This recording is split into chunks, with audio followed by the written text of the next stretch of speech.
All right, so here's everything in the box. Just really quickly, if you could show us exactly what each one is and what it's kind of designed for. Yep. So we can start over here. This is just your liquid fertilizer. So it's a 16-4-8. And there's a few extra little goody things in there. There's some seaweed, some fish, and then just your usual synthetic like urea for the actual nitrogen source. But that's a good one, just a good blend of, you know, some nutrients there. So what's the use rate on this and how much will it cover? So if you're using the hose end sprayers, which this comes with, it's designed to put down more water, and so you can actually use that at 10 ounces per thousand. Basically that's what it comes out at. So that will cover 3,200 square feet because you got 32 ounces in that bottle. But if you're going to do it foliar and you're going to spray like you have a sprayer, you know, then you can vary your rate. Like you can go a little bit lower if you're not going to, you know, have any risk of burning or anything like that. And then it'll go farther. So you can just calculate. So if I put this down at just the use rate, 3,200 feet for 1 gallon, what kind of poundage of nitrogen am I going to get again on this? It would be like slightly under 0.2. Okay, so that's good. That's a good amount of nitrogen. That would be considered like a spoon feed, right? Yeah, and a lot of people don't maybe necessarily understand with liquids that you can't go too crazy on the rates because you really need to have enough water there that you don't burn anything. Whereas granular is going to take a while to break down. So, but the same with granular. Like if you put down straight urea on here and you don't water it in, you know, there's some risk there too. But okay, so what else we got here? So we got root hume. This one is like a little bit stronger humic and fulvic blend.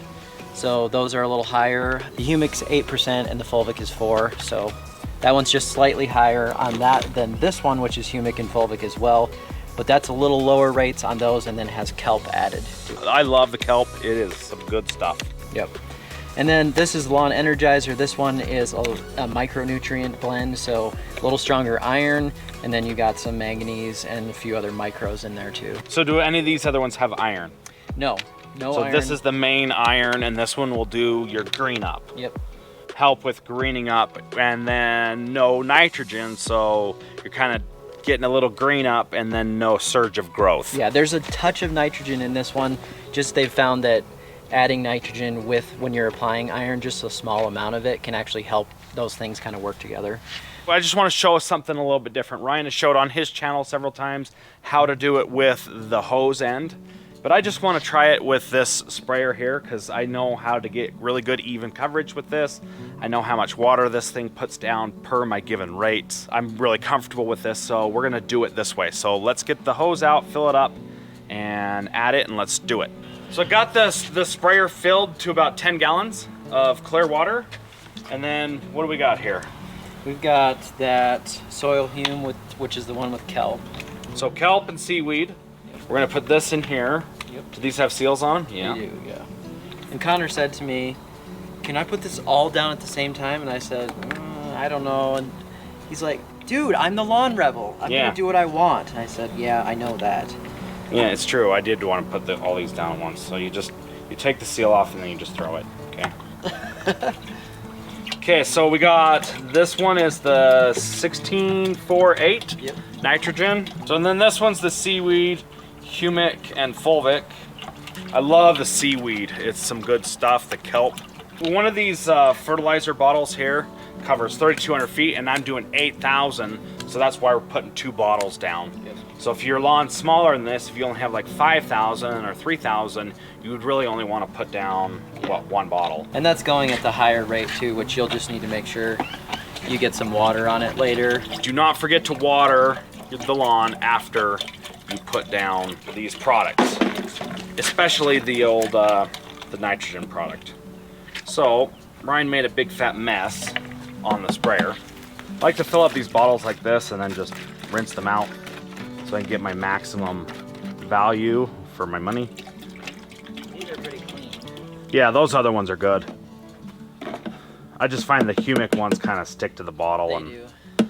If you look down in there, there's kind of some stuff on the bottom as well. So probably should have shaken it up pretty well before.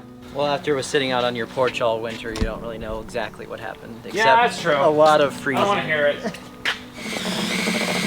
And you don't have to have something like this. You can use like just a stick.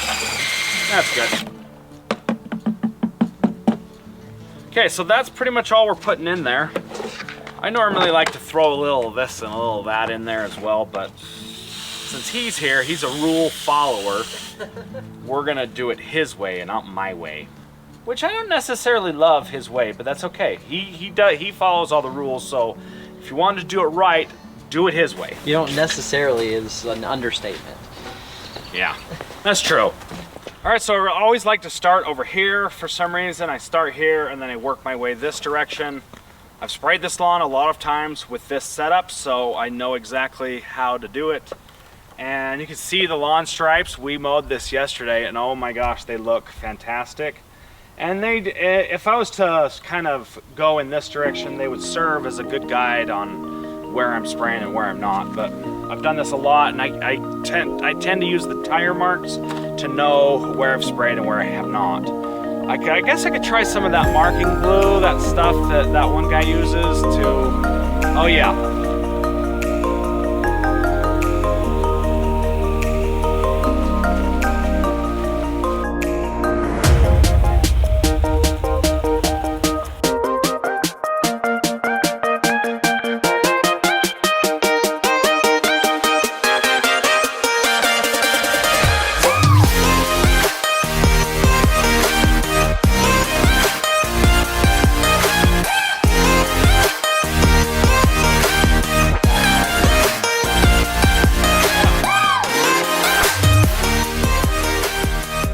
Folks, so it's out, and now I just need to clean it up. And really, to clean it, you just rinse it multiple times. I think I've showed that several times, but you just rinse it and rinse it and rinse it until there's clear water coming through.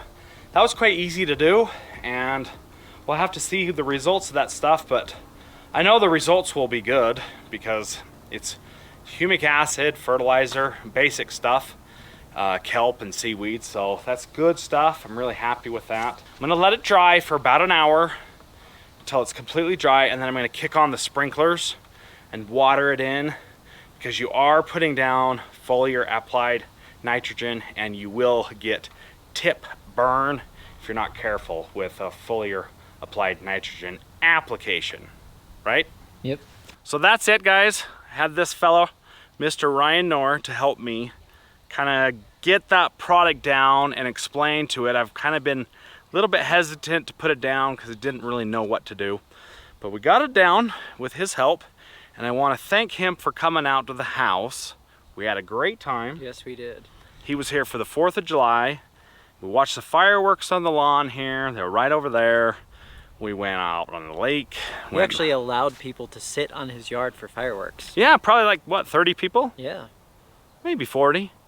But I tell you what, I about ran off some of those folks. They were trying to get on my lawn. They're walking in places they shouldn't walk. And I was like, ooh, people trying to drive on my lawn. Bad idea. That was bad, yeah. Yeah, so you get the heck out of here. And I told them, I set them straight there, folks. So anyways, thanks for coming. Thank you for having me. Appreciate you guys. Thanks for watching, and we'll see you in the next one.